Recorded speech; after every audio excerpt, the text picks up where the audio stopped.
सैकड़ों साल पहले मानवता ने पृथ्वी के प्राकृतिक संसाधनों को खत्म कर दिया, जिससे समाज अराजकता और युद्ध में डूब गया।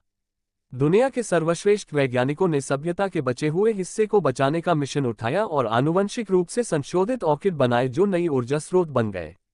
हालांकि मनुष्य अभी भी अपने मतभेदों पर लड़ते रहे, इसलिए वैज्ञानिकों ने द ट्रांसफॉर्मेशन भी बनाया। जब वे 16 वर्ष के हो जाते हैं तो प्रत्येक व्यक्ति एक जीवन परिवर्तनकारी ऑपरेशन से गुजरता है जो उन्हें उनके सबसे आदर्श व्यक्तित्व में बदल देता है। इन लोगों को प्रिटीज के नाम से जाना जाता है और चूंकि वे शहर में रहते हुए परिपूर्ण और खुश हैं, इसलिए संघर्ष से बचा जाता है। जो लोग अभी तक इस प्रक्रिया से नहीं गुजरे हैं उन्हें अगलीज कहा जाता है और वे अगली विले के छात्रावासों में रहते हैं। टेली प्रिटी बनने के लिए इंतजार नहीं कर सकती और लगातार दर्पण पर एक ऐप का उपयोग करके उसे देखती है कि प्रक्रिया के बाद वह कैसी दिखेगी। उसकी सबसे अच्छी दोस्त पेरिस है और वे बचपन से एक दूसरे को नोज और स्क्विंट कहकर बुलाते हैं। कभी कभी वे कर्फ्यू के दौरान पुल पर जाते हैं और शहर में प्रिटीज को पार्टी करते हुए देखने के लिए विशेष चश्मे का उपयोग करते हैं। टेली 3 महीने में 16 साल का हो जाएगा, लेकिन पेरिस बड़ा है और कल उसका ऑपरेशन होगा। उनके हाथों पर मिलते जुलते निशान हैं और वादा करते हैं कि जब वे सुंदर बन जाएंगी तो डॉक्टरों को उन्हें मिटाने नहीं देंगी। उसी समय एक गश्ती ड्रोन उड़ता है, इसलिए वे वापस अपने छात्रावासों में भाग जाते हैं। अगले दिन असेंबली के दौरान टेली अन्य छात्रों को द स्मोक के बारे में चर्चा करते हुए सुनता है, जो शहर के बाहर एक छिपी हुई जगह है जिसका नेतृत्व डेविड नाम का कोई व्यक्ति करता है। ऐसा कहा जाता है कि बहुत से लोग शहर से भाग जाते हैं और वहां छिप जाते हैं, लेकिन अधिकांश छात्र इसे वास्तविक नहीं मानते हैं। उस समय गवर्नर केबल का एक होलोग्राम प्रकट होता है और सुंदर और परिपूर्ण होने के महत्व पर भाषण देता है। फिर उन सभी को बुलाया जाता है जो 16 वर्ष के हो गए हैं और टेली ने पेरिस को अलविदा कहा और उसे 1 महीने में पुल पर मिलने के लिए कहा। शाम को टेली शहर के ऊपर आतिशबाजी देखती है और उस दिन को याद करती है जब वो पेरिस से मिली थी।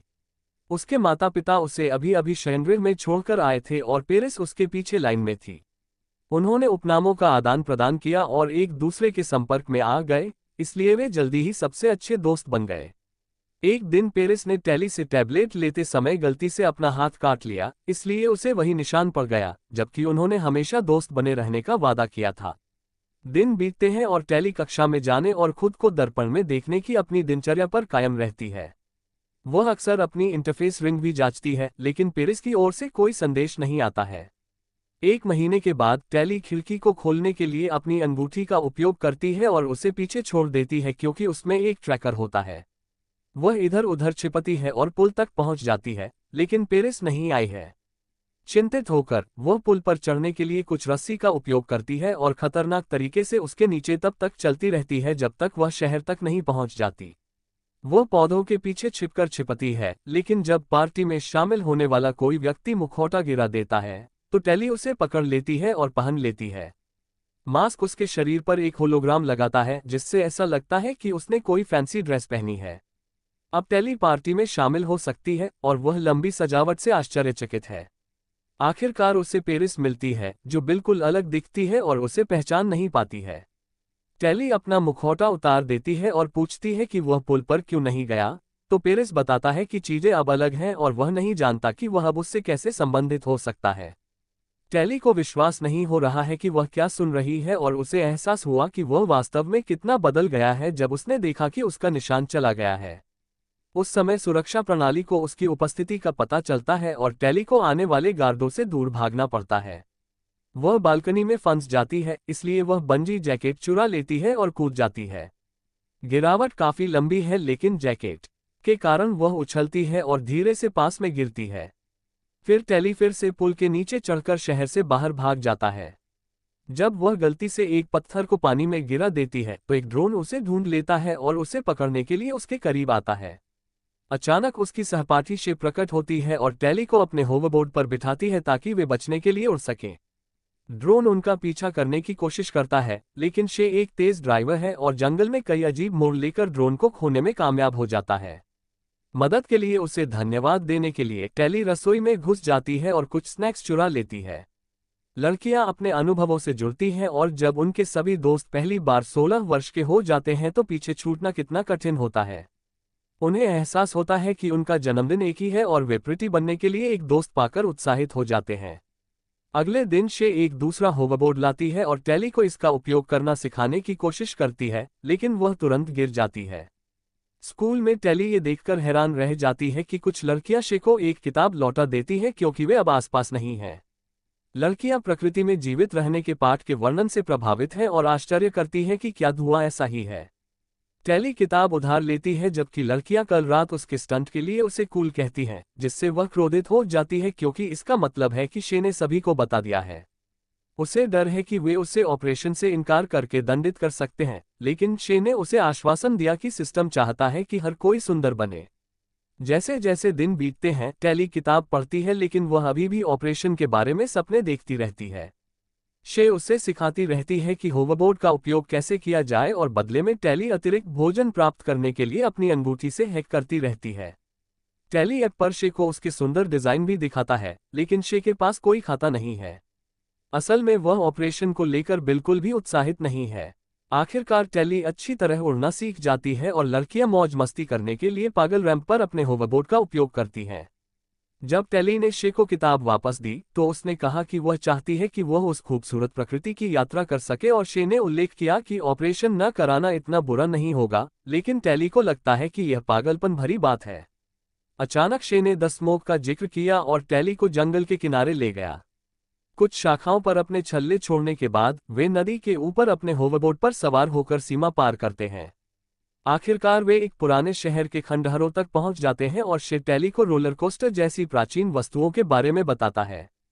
इसके बाद शे टेली को एक परित्यक्त इमारत में ले जाता है और सच्चाई बताता है, धुआं असली है और डेविड जल्द ही आएगा। शे ने सर्जरी कराने से इनकार कर दिया और आज रात चली जाएगी, इसलिए वह चाहती है कि टेली उसके साथ आए। हालांकि टेली ने उसे यह कहते हुए मना कर दिया कि वह आज़ाद नहीं होना चाहती, वह प्रिटी बनना चाहती है। टेली के मन बदलने की स्थिति में परेशान शे उसे द स्मोक तक पहुंचने के निर्देश देती है और दूसरी इमारत में डेविड की आग के संकेत के बाद अपने होवरबोर्ड पर जाने से पहले उसे गले लगा लेती है। अगले दिन टेली का जन्मदिन है, इसलिए वह सर्जरी के लिए क्लिनिक जाती है। हालांकि वे उसे छोड़कर सभी को बुलाते हैं। फिर एक गार्ड उसे डॉक्टर केबल को देखने के लिए एक विमान में ले जाता है, जो बताता है कि शे गायब है। टेली का कहना है कि वह कुछ भी नहीं जानती है, लेकिन केबल स्क्रीन पर उसके महत्वपूर्ण अंगों को देख सकती है, जो इंगित करता है कि वह झूठ बोल रही है। केबल टेली को बताता है कि शे खतरे में है क्योंकि डेविड ने उसका ब्रेन वॉश किया है और वह लोगों को उनकी इच्छा के विरुद्ध पकड़ने के लिए जाना जाता है। जब टेली इस बात पर जोर देती है कि उसे कुछ भी पता नहीं है, तो केबल उसे सर्जरी कराए बिना वापस उसके छात्रावास में भेज देती है। उस रात टेली को एक शोर सुनाई देता है और वह पेरिस को खिड़की पर आते देखकर आश्चर्यचकित हो जाता है। टेली बताती है कि क्या हुआ था और पेरिस सोचती है कि उसे केबल को वह सब बताना चाहिए जो वह जानती है ताकि वे अंततः एक साथ हो सकें।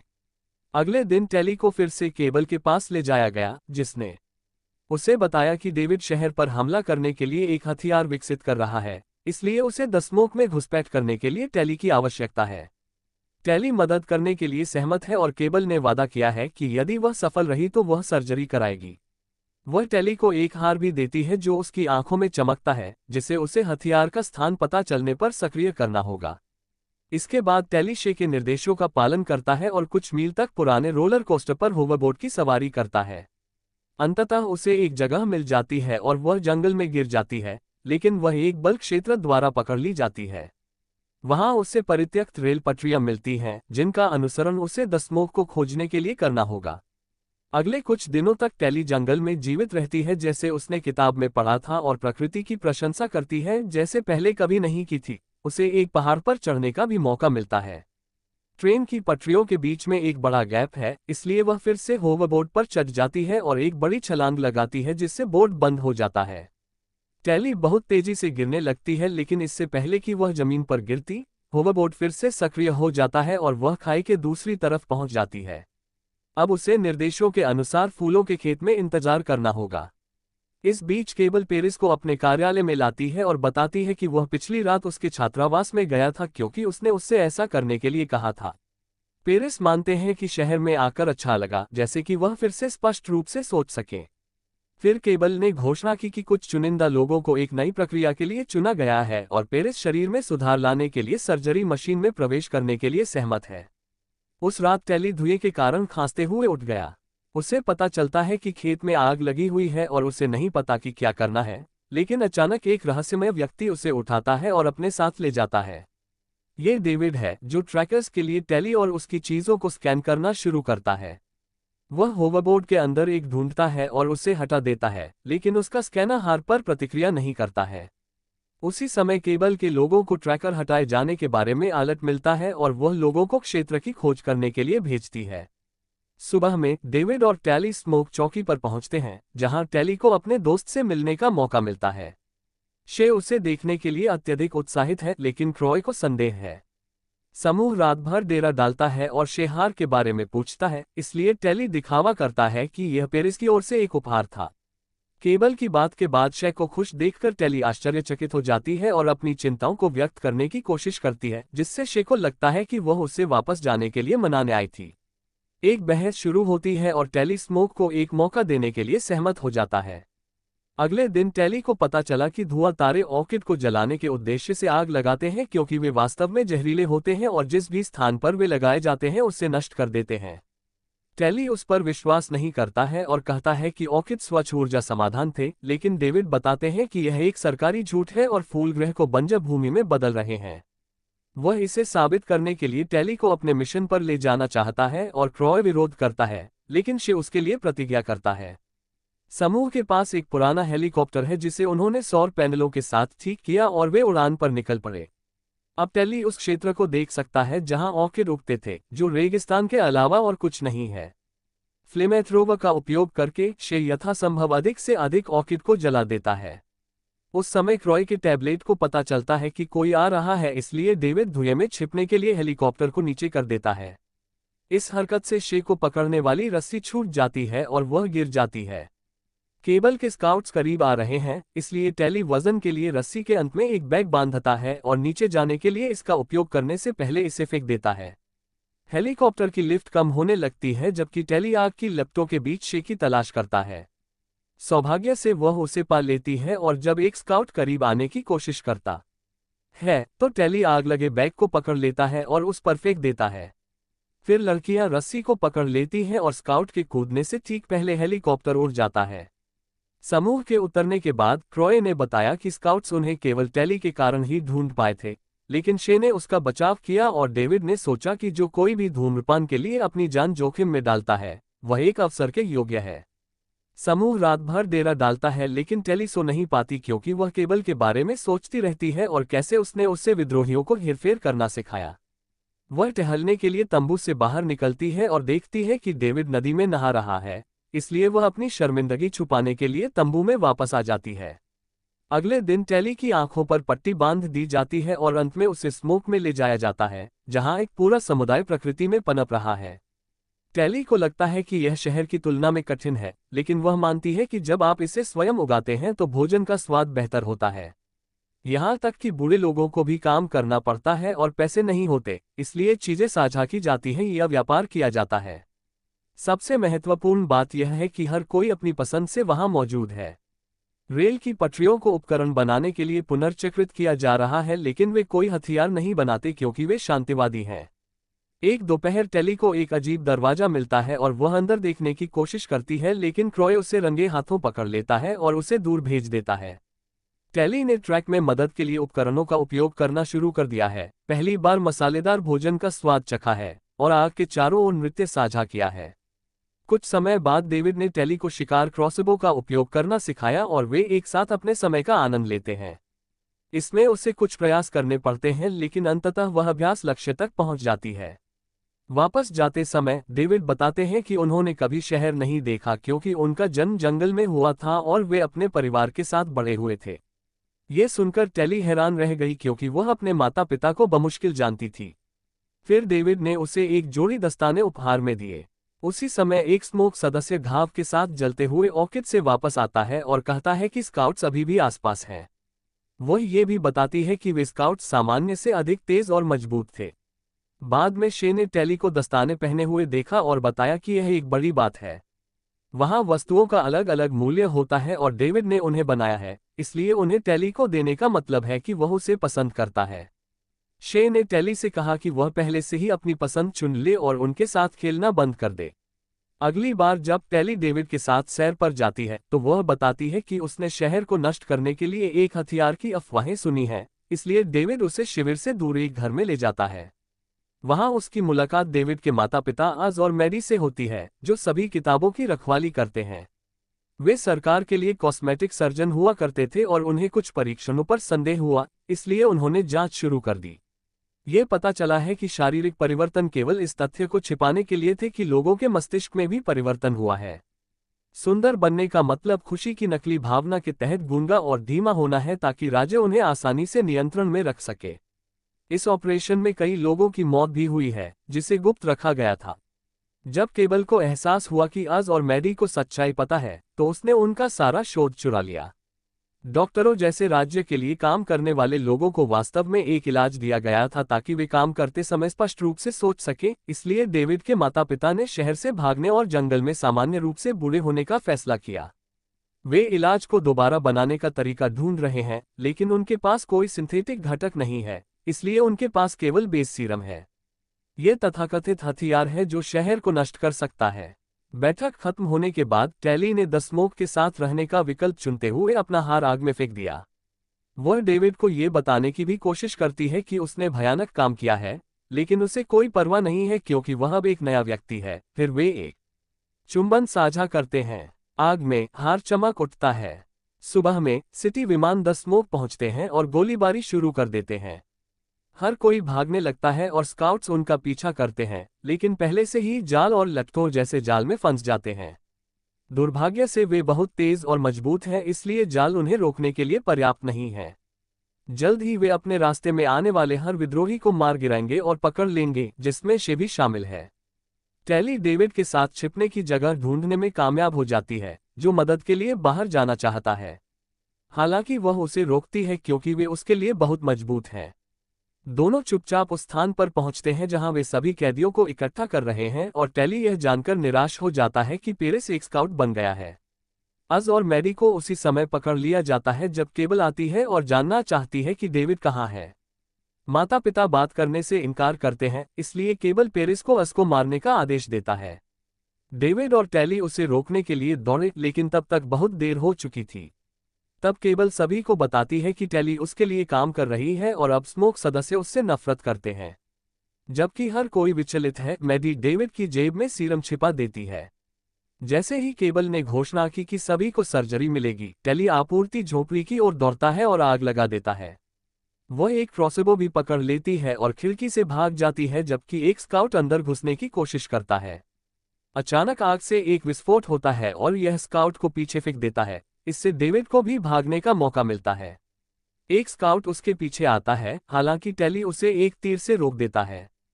पेरिस इस अभियान में शामिल होना चाहता है, लेकिन केबल ने घोषणा की कि वे जा रहे हैं। कुछ स्काउट्स ने मैडी के शोध को नष्ट कर दिया और क्षेत्र में आग लगा दी, जबकि अन्य ने सभी कैदियों को विमान में धकेल दिया। उनके चले जाने के बाद डेविड बचाव अभियान के लिए जो कुछ सामान मिल सकता था उसे इकट्ठा करता है। टेली उसके पास आने की कोशिश करता है और वह उस पर चाकू से हमला करता है, बमुश्किल खुद को उसे चोट पहुंचाने से रोकता है। वह दूसरों को बचाने में उसकी मदद करना चाहती है और वह बताता है कि उसे अब उस पर भरोसा नहीं है, इसलिए टेली बताता है कि उसे उसकी ज़रूरत है क्योंकि वह कभी शहर में नहीं आया है। कुछ समय बाद शहर में टेली उन छात्रों से संपर्क करता है जो शे की किताब पढ़ते हैं और उन्हें यह साबित करने के लिए डेविड से मिलवाते हैं कि द स्मोक असली है। टेली उनसे एक इंटरफेस रिंग उधार लेता है और उन्हें ध्यान भटकाने के लिए बहुत सारे बच्चों को इकट्ठा करने के लिए कहता है। जल्द ही किशोरों का एक समूह अपने होवरबोर्ड का उपयोग करके आकाश में धुआं रहता है लिखता है। इस बीच डेविड और टेली क्लिनिक से बाहर निकलने और होवरबोर्ड का उपयोग करके विमान के अंदर जाने का इंतजार करते हैं। वे बंजी वेस्ट की बदौलत विमान की सुरंग से गुजरते हैं और सुरक्षित रूप से उतरते हैं। वे सावधानी से इधर उधर छिपते हैं और टेली ताला तोड़ने के लिए अंगूठी का उपयोग करता है, लेकिन ये सिर्फ एक रसोईघर नहीं है और यह काम नहीं करता है। अचानक एक प्रीति द्वारा दरवाजा खोला जाता है और डेविड तुरंत उससे लड़ना शुरू कर देता है। इससे पहले कि डेविड उस पर हावी हो जाए और उसे दीवार के सामने खड़ा कर दे, इससे पहले कि वे कुछ प्रहार करते हैं, टेली उसकी अंगूठी ले लेता है। फिर डेविड उसे गलियारे में फेंक देता है और टेली दरवाजा बंद कर देता है। जैसे ही अलार्म बजता है, दोनों सेल ढूंढते हैं और सभी को मुक्त करने के लिए रिंग का उपयोग करते हैं। टेली को पता चलता है कि शे आसपास नहीं है और क्रॉय ने खुलासा किया कि उसकी सर्जरी पहले ही हो चुकी थी। जबकि अधिकांश समूह भाग जाते हैं, डेविड, टेली और मैडी शे की तलाश में जाते हैं, लेकिन जब वे इसे प्रयोगशाला में पहुंचते हैं तो बहुत देर हो चुकी होती है। वह पहले से ही एक सुंदर है। टेली रोती है और माफी मांगती है, फिर भी शे कसम खाती है कि उसे यह पसंद है।